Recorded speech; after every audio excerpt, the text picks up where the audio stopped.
حضرت موسی علیه السلام یو ځل شیطان په مخه ورغی نو دا شیطان ورته وایي دا موسی علیه السلام ورته وایي وی تا خو ډېر خلک ګمراهان کړل وی ډېر دې غرق کړی یو وی داسې یو تجربه راته وښایه چې ستا د چال نه پې سړی خلاصېږي داسې خو به تا سره ډېرې تجربې وي داسې شی راته وښایه چې سړی پې ستا د چال نه خلاصېږي هغه به راته ښیې او ورته وایي وی 3 څیزونه ته مجربات ښیم په دې به زما د چال نه خلاصېږي یو دا ده چې کلم د صدقې نیت وکړې نو فورا ورکوه سوچونه مه کوه سبا او بلې ورځې ته او ماښام ته مه ګوره خو چې زړه کې دې راغلل چې صدقه ورکوم فورا ورکوه ځکه چې ته وایې صدقه ورکوم نیت وکړې نو زه دې زړه ته کښېنم چې ګورې مه ورکوه بیا دې زه نه پرېږدم نو ما له به موقع نه راکې شیطان له به موقع نه ورکې فورا به صدقه ورکې نمبر 1 دویم چې کلم الله سره واده وکې نو زر یې پوره کوه او که نه موقع دې وله ورکړه چې زه سبا به وکړم بله ورځ به وکړم نو بیا مانه نشي بچ کېدی اوس هم ډېر خلک منښتې کوي مونږ ته به اکثر ټلیفون وکړي یا به راشي یاره جي ما منښتي کړې وه که دا دوی مې جوړ کړه نو زه به یو دیګ وریجې پخوم اوس که دا پیسې چې ته غریبانانو له ورکړم څه به او څه یاره جي زما بچي ته خوړی شي نه ته ما ښځه ته خوړی شي نه زه ته خوړی شم نه نو که زه پکې 1 کیلو زیاتې پخې کړم ولا شیطاني وسوسې جومات له ورکړم بل شي سړي له ورکړم زه یم منلی څه شی دی دیګ نو په عرف کې دیګ پوره دیګي هغې کې که د کیلو زیات هم کړه 2 کیلو زیات هم کړه مو سره حسابېږي ته ته اوس څه شی خوړی نه ته ستا بچي خوړی شي نه ته ستا ښځه خوړی شي نه مالدار خوړی شي یاره که دا پیسې چاله ورکړم نو دیګ په 8000 پخېږي پیسې به 2000 ورکړې دا ګناه ده چې څه دې ومنلو مقه کوه نو دا شیطان موسی علیه السلام ته وایي چې کله دې خدای سره واده وکړه نو سوچونه به نه کې فورا به هغه پوره کې او درېیمو ته څه وایي دا ډېره خطرناکه ده وی یوې ښځې سره به په کوټه کې پردی ښځې سره یوازې نه کښېنې یوازې به نه کښېنې که هر څومره نیک سړی وي او هر څومره نیکه ښځی او دی یوازې کېناستل نو درېیم پکې زه میانځ کې ناستې زه بیا نه پرېږدم لازما دا ښځم بربادوم او دا سړی بربادوم یوازې به بلکل نه کښېنې په کوټه کې په کمره کې په کور کې پردی جینۍ سره او پردی ښځې سره یوازې به نه کېږي زما وروڼو ګورې دا پوره فارموله ده ته چې کله ویښ شې ډېر خلک او زړه کېږي چې پاسېد او تهجد مې وکړل خو چې دی کله ویښ شي نو دی دغې وخت کې بس چې څنګه ویښ شې نو بړستن له لته ورکوه فورا پاسه او که ته وایې چې نه ودرېږه پاسم او ودرېږه پاسم او یو 15 منټه پس پاسم او 10 منټه پس پاسم نو دی کې به دله خوب دروستي بیا به سار مونږ هم نه پاتې دشمن له به قطعا موقع نه ورکړي ما ته یو سړي ټلیفون وکړ وی داسې یو وظیفه نشته وی چې زه ویښ شم نو پاسېدی نه شم یو وظیفه راته وښایه چې زه ویښ شم چې زه تهجد له پاسم مې د دې خو ډېره ښه وظیفه ده درته به وښیم مې چې کله ویښ شې نو خپې به دواړه راغونډې کې او دواړه خپو باندې به بړستل له ښې مضبوطې برغې لتې ورکې او نیغ به پاسې دا وظیفه شوه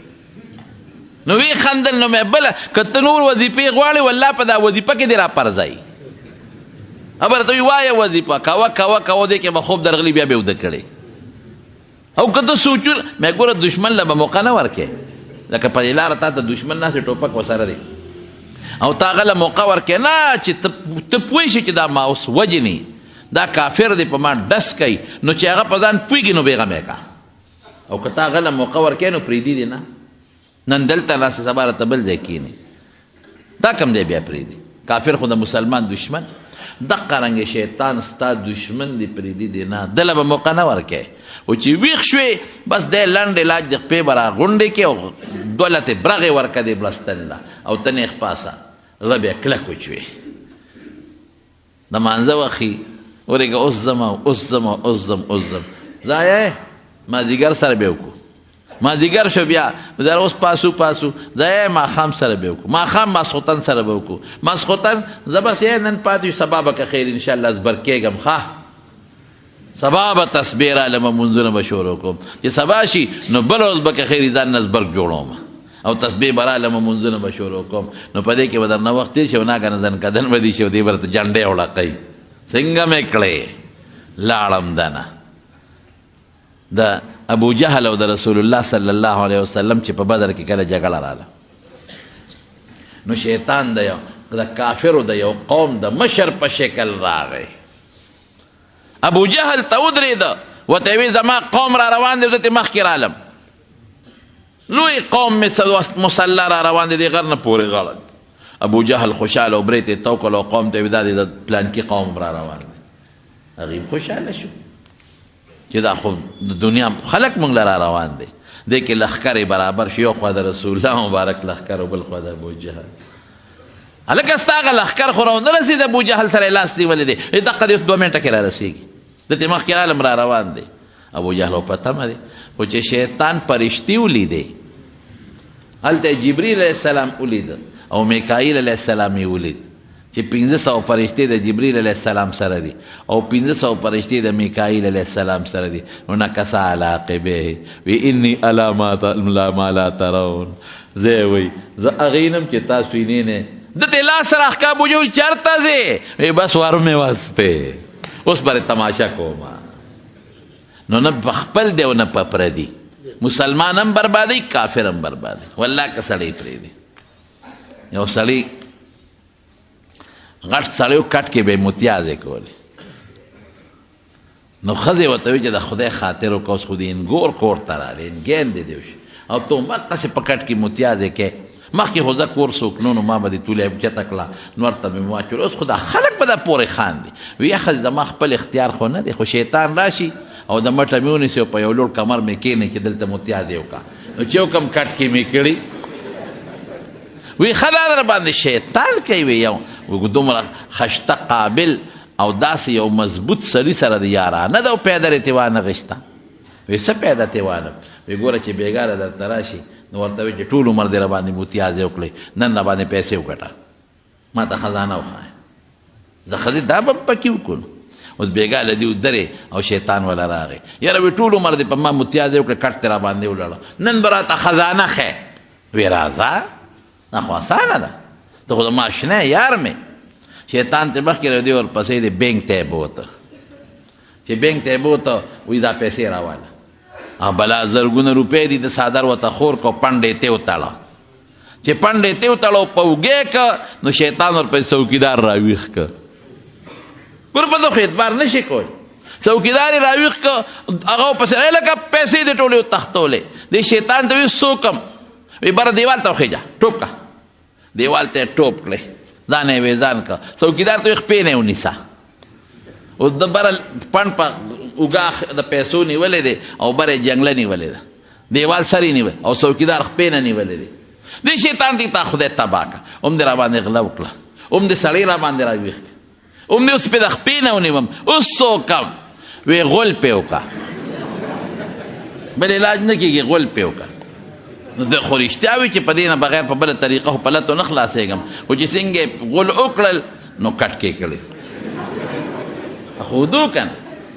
چې راویښ شو خدایا ښځې ورته وې تا خدای بېخ وباسه نور کله به یې تشې متیازې کولې نن دې پکې غول کړی دي کټ دې ټول ولاړه کټ دې ټول ولاړه نو خو تا راته وې چې شیطان نه خزانه وغواړه نو الله که دې پرېږدي دا ته ګوزه حقیقت وی که دنیا کې زموږ نه غولو نه ویستل په قبر کې رانه وباسي په قیامت کې رانه وباسي ګنې دوزخ خو چته تللی ده د دله چال نه به ځان ساتي پرېږدي دی نه یو سړی د دیوال سوري ته ملاست ودو نو دا شیطان راغی ویړه وی پاسه نو چې پیسو نو دی وتی تا خدای هلاک کا یخ سوري ته ودو نو د خوبه دی پاسو وی ظالمه دا دیوال را غورځېږي اخواشه نو دی اخوا شو چې اخوا شو رښتیا دیوال را پرېوت دی ور منډه کړې خدای را سره خوب کا ته څوک یې ته خو نیک سړی زرخره چې دی را پاسولم که دې نه وې را پاسولی او دا دیوال په ما را پروتې وې اوس به مړو خدای را سره خو که پیر صاحب څوک یې وی زه خو پیر صاحب نه یم وی څوک یې وی شیطان خدای ته وګوره شیطان د خیر کارونه کوي تا خو ما سره خو کړل د مرګه دې بچ کړم وی قسم په خدای چې شیطان یم وی دا ما سره دې ښه ولې وکړل وی ښه مې د سره نه دي کړی بد مې را سره مرګه دې بچ کړلم بد وی که دا دیوال در باندې را پروت و ما پاسولې نه وې نو شهید کېدې تا به هم راته په جنت فردوس کې بیا مټې والې د شهادت نه مې بچ کړی ګوره الله قرآن شریف کې فرمایي ان الشیطان لکم عدو فاتخذوه عدوا دشمن اوس به تې ځان په څه بچ کې په چا ټوپک رالی په چا کنزل کوي په چا جګړې کوي څوک یې په یو غم اخته کړی دی څوک یې په بل غم اخته کړی دی زموږ دا مولیان یې په غم اخته کړي یو ته کافر و یو بل ته کافر و یو پسې بد او بل پسې بد دا پیران یې په غم اخته کړي دي هغې لګي مولیانو پسې غیبت کوي په خانقاهونو کې چې ورشه مرید پیر صاحب له نو د مولا غیبت به شروع کړي هلکه ولې مولا خلک بې اعتماده کوي مولیان خو خلکو ته دین ښیي قرآن ورته ښیي نو څوک په یو جامه کې چاله په بله جامه کې نو چلې څه دې په چل تاسو پوه کم خدای ته جاړه چې څومره یم خطا کړې نو خدای ته جاړه د شیخ سمرقندی ابواللیث سمرقندی یو کتاب تنبیه الغافلین یو واقع پکې لیکلی وی حضرت عمر فاروق رضی الله عنه په لاره روانو یو سړی ولا مخې له ورغی خوا سړي جړل هلک و نوجوان او د هلک داسې جړل داسې چې حضرت عمر پرې نرم شو ورته بچی ولې جاړې وی عمر صاحب یو ګناه رانه شوې ده او ډېره لویه ګناه شوې ده ډېره لویه ګناه شوې ده عمر صاحب الله مې خفه کړی دی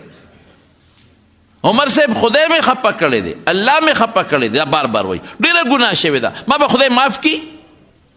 دومره هغه هلک جړل او دا چغې والې چې حضرت عمر صاحب ورسره په ژړا شو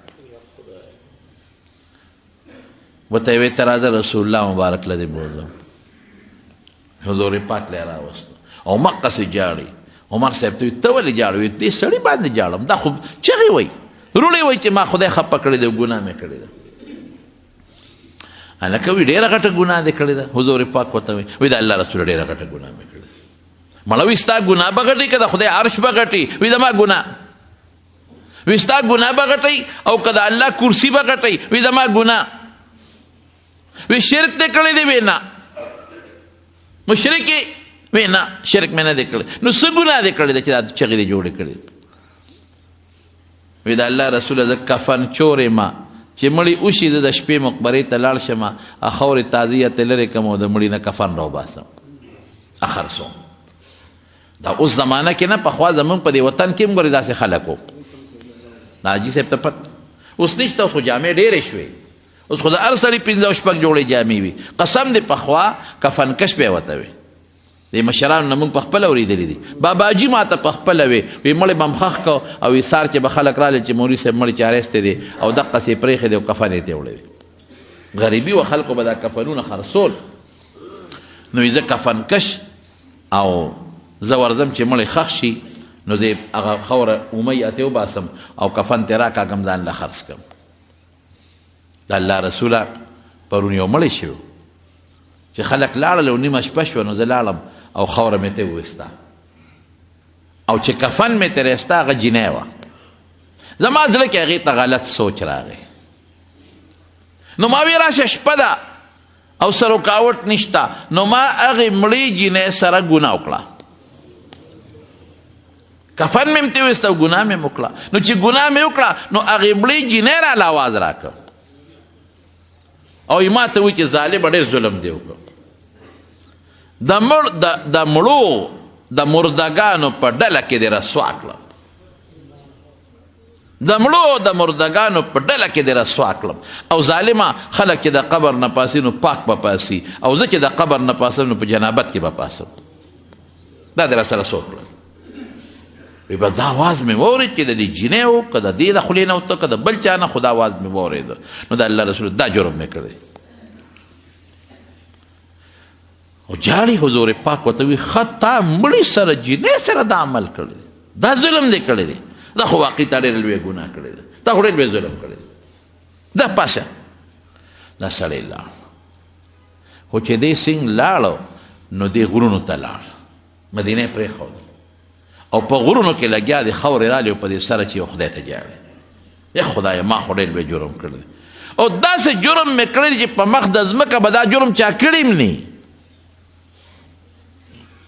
په مخ د ځمکه به دا جرم چې ته د ځنګل څاروي م نه کړی